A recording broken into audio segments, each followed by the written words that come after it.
ગુણના અન્ય કેટલાક દાખલાઓ, એ જ પ્રમાણે ચતુષ્કોણ, એક ચલ સુરેખ સમીકરણ અને છેલ્લે ઘનમૂળ.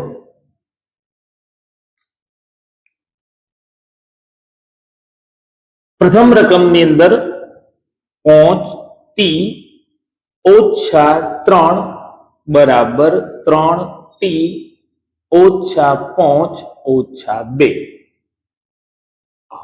બરાબરની બંને બાજુએ આપણે આ મૂલ્ય મૂકેલા છે. અગાઉ એક દાખલાની અંદર મેં તમને કહ્યું હતું કે સમીકરણની અંદર સૌ પ્રથમ સરવાળા બાદબાકીની પ્રક્રિયા કરીશું અને ત્યારબાદ ગુણાકાર અને ભાગાકારની પ્રક્રિયા કરીશું. અહીંયા એક તરફ આ બે સજાતીય પદ એટલે કે -5 અને -2 એમ બે પદ આપેલા છે. માટે 5t ઓછા 3 બરાબર 3t ઓછા 7 ઓછા 5 અને ઓછા 2 ઓછા 7 થશે. અગાઉ જેમ દાખલો ગણ્યો હતો એ જ પ્રમાણે વત્તા 3t બરાબરની સામે આવશે તો ઓછા, ઓછા 3 સામે જશે તો વત્તા. માટે 5t ઓછા 3t બરાબર ઓછા 7 અને વત્તા 3. માટે 2t બરાબર ઓછા 4. બે ગુણાકારમાં છે, સામે જશે બરાબરની સામે.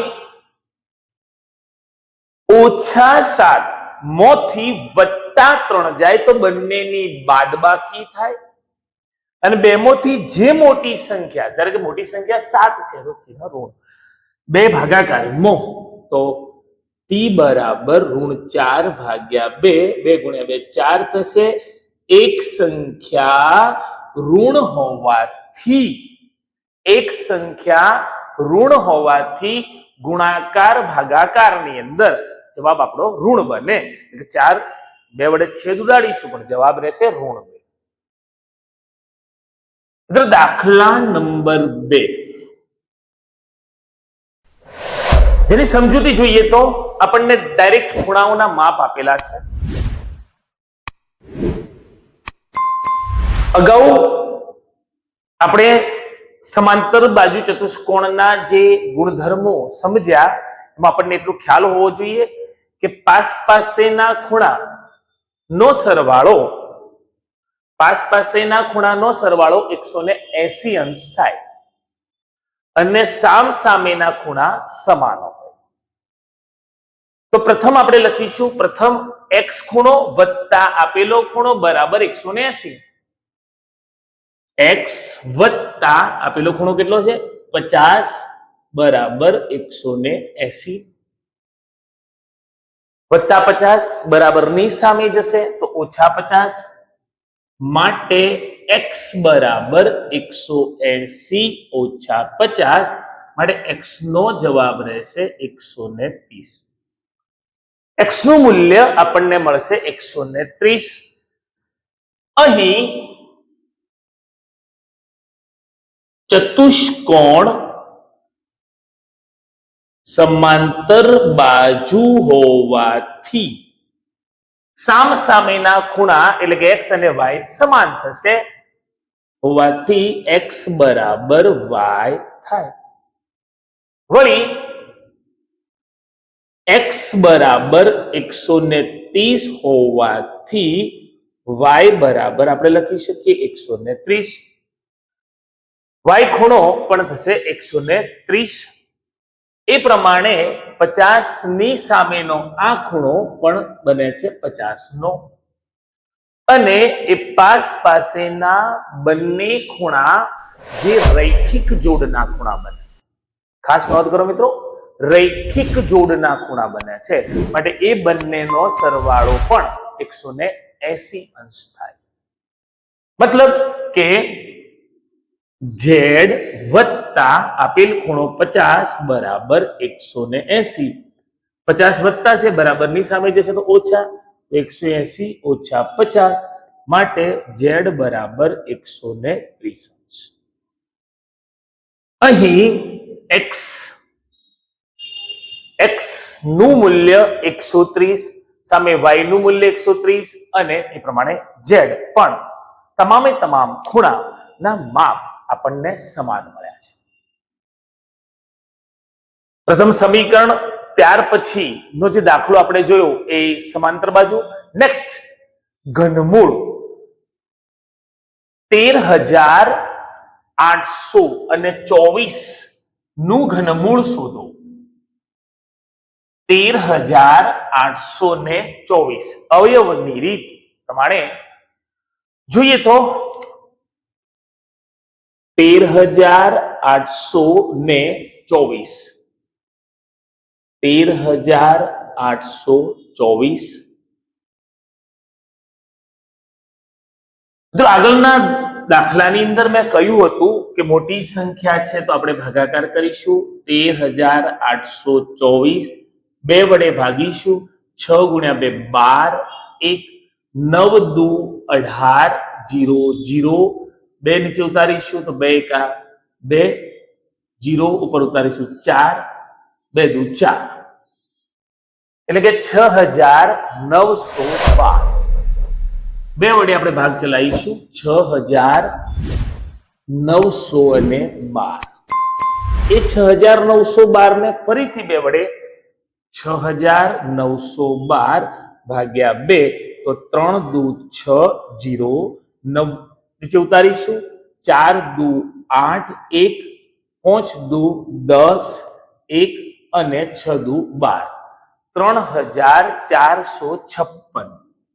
3,456 ને ફરીથી બે વડે 3,456 ભાગ્યા 2 બે વડે છેદ ઉડાડીએ આપણે એનો તો 2 એકા 2 થશે. 1 ઉપરથી ઉતારીશું 4 7 દુ 14 0 0 ઉપર 5 2 ગુણ્યા 2 4 1 વધ્યા 6 8 દુ 16 1,728 ને બે વડે ફરીથી એક વાર 1,728 ભાગ્યા 2 તો 6 8 દુ 16 1 6 દુ 12 0 0 ઉપરથી ઉતારીશું 8 તો 4 દુ 8 864. 864 ને બે વડે છેદ ઉડાડીએ તો નાથી અડધા તો 432 ને બે વડે છેદ ઉડાડીશ તો ભાગાકાર કરીએ ગમે તે રીતે 432 તો 216 216 બે વડે ભાગીશું તો 108 108 ને બે વડે ભાગીશું તો 54. એ જ પ્રમાણે 54 ને બે વડે આપણે ભાગીશું તો મળે છે 27. હવે આપણને મૂલ્ય જે 27 મળ્યું એ 27 ને આપણે બે વડે ભાગી નહીં શકીએ કારણ કે 27 નો એકમનો અંક 7 છે પણ આપણને ખબર છે અને બહુ નાની સંખ્યા છે એટલે આપણને ખ્યાલ છે કે 27 ને 3 વડે ચોક્કસ ભાગી શકાય. તો 9 તરી 27 3 વડે ભાગીએ તો 3 ને 3 વડે ભાગીએ તો 1. આ પ્રકારનું આપણને મૂલ્ય મળે છે. કિંમત કેટલી છે આપણી તો 13,824 ગુણાકારમાં આપણને શું મૂલ્ય મળ્યું છે 1 2 3 4 5 6 7 8 અને 9 વખત 2 મળ્યા છે.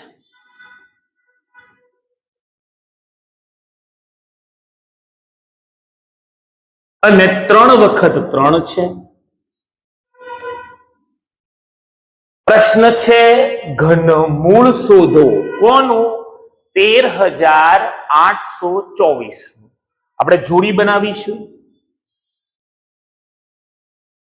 જો 2 ની 3 ઘાત ગુણ્યા 2 ની 3 ઘાત ગુણ્યા 2 ની 3 ઘાત ગુણ્યા 3 ની 3 ઘાત જે આપણને મૂલ્ય મળે છે. અગાઉ આપણે વર્ગમૂળ વાળા દાખલા જોયા છે તો અહીંયા ઘનમૂળ છે તો 3 3 ની આપણે જોડી બનાવી છે સંખ્યાને મૂકીશું ઘનમૂળમાં મિત્રો. ઘનમૂળ 13,824. મેં સંખ્યા ઘનમૂળમાં મૂકી માટે સામેની સંખ્યા પર જે ઘનની નિશાની છે દૂર થશે. એટલે કે 2 ગુણ્યા 2 ગુણ્યા 2 ગુણ્યા 3. 3 ગુણ્યા 2 6, 6 દુ 12 અને 12 દુ 24. 13,824 નું ઘનમૂળ થશે 24. અવયવ પાડ્યા છે, 3 3 ની જોડી બનાવી છે. પ્રથમ 3 ની જોડી એટલે કે 2 2 2 તો 2 ની 3 ઘાત, 2 ની 3 ઘાત, 2 ની 3 ઘાત, 3 ની 3 ઘાત અને સંખ્યા જ્યારે ઘનમૂળમાં મૂકી એટલે એનો ઘન આપણે દૂર કર્યો, આપણને જવાબ મળે છે 24.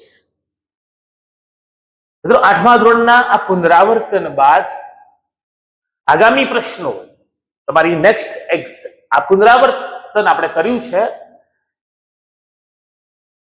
તમારી ગણિત ક્રિયાઓ મજબૂત બને એ હેતુસર. અને આગામી વિડીયોની અંદર તમારી નેક્સ્ટ પરીક્ષામાં જે પણ દાખલા પૂછાવાના છે એવા ફરજિયાત દાખલાઓ સાથે આપણે ફરીથી જોડાઈશું.